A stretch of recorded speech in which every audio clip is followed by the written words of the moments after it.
ওই যে দূরে দেখা যাচ্ছে পেয়ারা, খেতে চাই কী করা যায়, আইডিয়া। তো চলে এসেছি ছাদে। ছাদে তো কিছু একটা উপায় থাকবেই থাকবে। কী উপায় খুঁজে পাচ্ছি না। আরে হ্যাঁ, ওটাই তো চাইছিলাম। এই বোতলটা হবে না, এটা ছোট, এটা একদম পারফেক্ট কাটার জন্য। আর এই লাঠিগুলোর মধ্যে কোনটা বড়? হ্যাঁ, এইটা একদম পারফেক্ট কিন্তু জুড়িদার পেয়ে গেছি। এইবার শুধু এটাকে কাটার পালা। ভালো করে কিন্তু প্লাস্টিকটা ছাড়িয়ে সুন্দর করে একটা শেপ কাটতে হবে, যাতে ওই পেয়ারাটা খপ করে এটার মধ্যে ঢুকে পড়ে।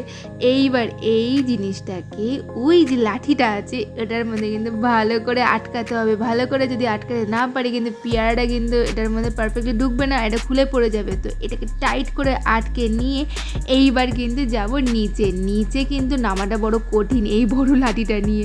সবাই ভাবি লাঠিটা নিয়ে কোথায় যাচ্ছি। তো ঘরে ঢুকে পড়লাম। এইবার ওইখানে আরে আয়